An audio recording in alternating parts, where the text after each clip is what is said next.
Hey, hope you're doing well. I'm Joel and surrounded by a load of food, because in this video I'm going to look at how our minds are tricking us into wanting to eat certain foods and the delusion that our mind creates surrounding food.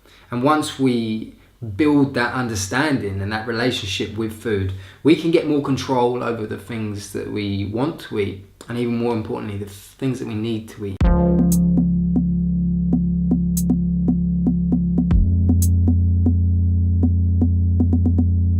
Looking at this table, I've got some Twiglets, some chocolate biscuits, some leftover puff mince pies, which were very good. A little orange thing, never really know what it's called, maybe a satsuma.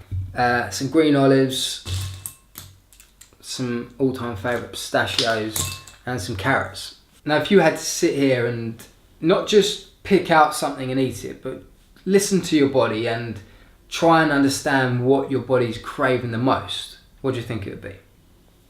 For me, it's probably between the carrots and the chocolate biscuits. But I'd say if I had to leave without eating anything, I'd probably regret not having the chocolate biscuits the most. And that is down to them, even though they're junk food and probably the least natural thing on this table, they're the sweetest.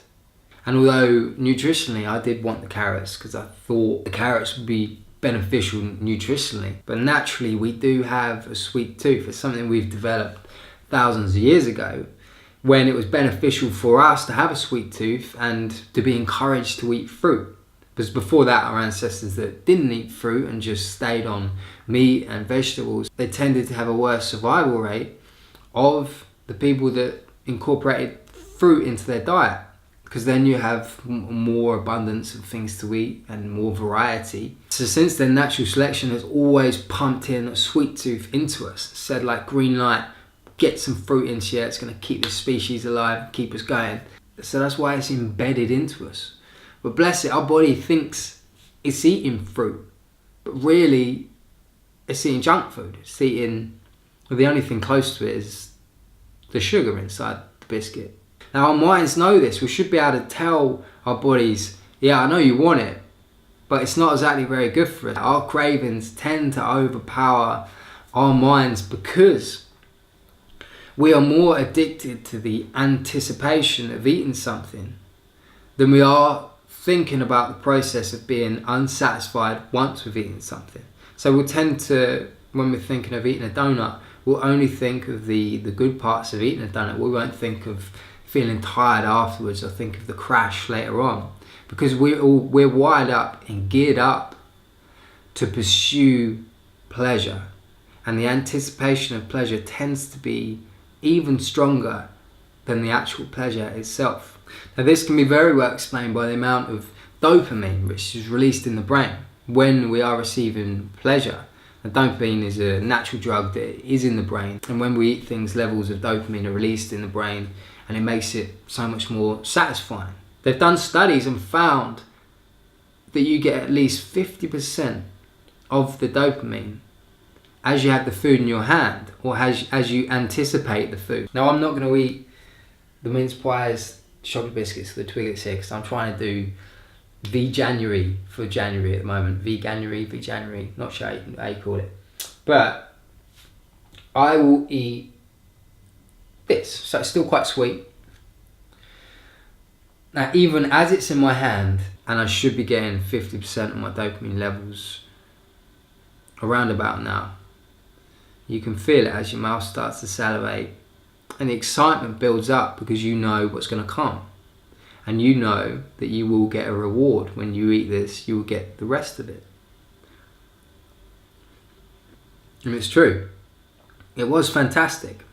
I didn't eat that and then be ultimately satisfied. You're already thinking of another one. You already want another one, because there is a certain amount of unsatisfaction that comes with eating something, because the promise of the pleasure is never quite as much as what is promised. Now, our overestimation of how much happiness junk food will bring, paired with our unbalanced view of the future and how we will feel once we've had it, relates to us always looking at the perks rather than the headache in all pleasure.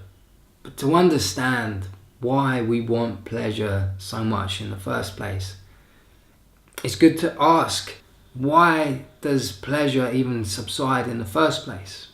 Why don't we have one chocolate biscuit and the pleasure just stays there?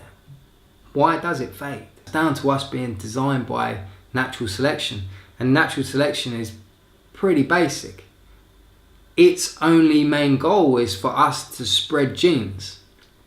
And if it knows that to spread genes we need to be besting rivals, having sex and impressing our peers, then how do you think natural selection is going to design us? How would you design the human species if you know it needed to meet those three things? And there's three basic elements of design that achieve this. The first one is pleasure. There needs to be a goal. There needs to be a reason why we want to do stuff. So why we want to eat and stay alive, why we want to have sex. And that is pleasure. Number two, the pleasure shouldn't last forever. If the pleasure didn't subside, we wouldn't pursue it again. So although it's unfair, the pleasure has to come away for us to keep wanting it. If pleasure didn't subside, our first meal would be our last. And number three, and it's the most important one, but our brain is wired so that it puts the focus on the pursuit of pleasure more than thinking about the pleasure will subside. Natural selection doesn't want us to be happy, it wants us to be productive. And we're only going to be productive if we are unsatisfied.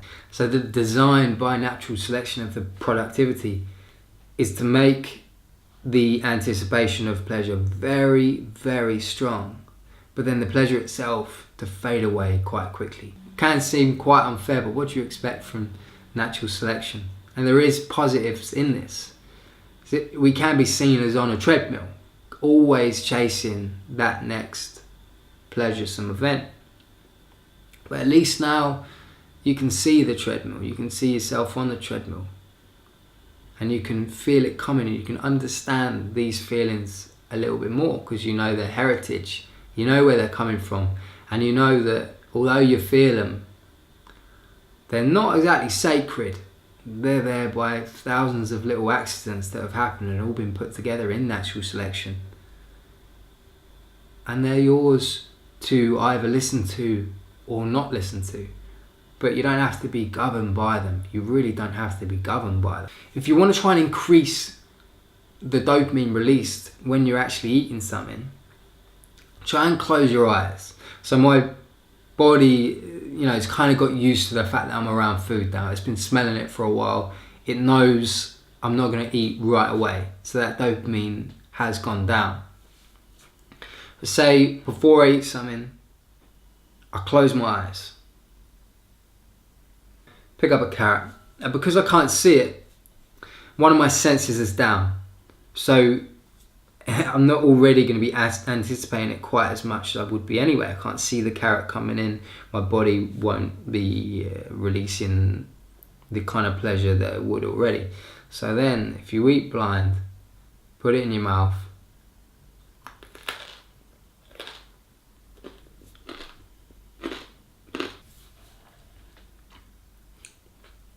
it really does unlock a new kind of tasting.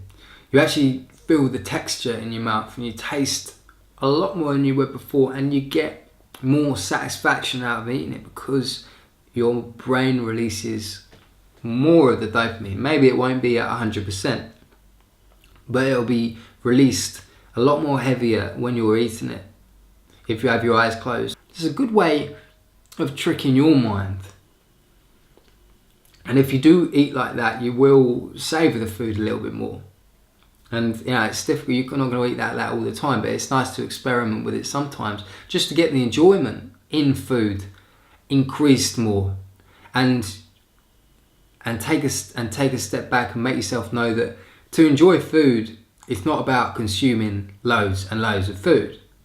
The more food you consume, the less the dopamine levels are going to be for that food, because the more used to it you get. And the anticipation will build, but the actual reward you get by eating it will drop. Anyway, thank you so much for watching, and I hope you can experiment with your eating. Maybe close your eyes every now and again if you want to try and increase the enjoyment of food, and listen to your cravings. Listen to them in a different way. Listen to them, acknowledge what they want, and then tell yourself, all right, I understand now. I know why my body wants that, but I am clever, and I've learned, and I am cleverer than natural selection for what my body actually needs. So I'm going to eat this. And your body will be just as happy. It really will. And it will thank you in the long run for eating something that isn't going to make you feel terrible afterwards, and for quantities that are only going to make you happier. So thanks again. You take care, and I'll see you soon.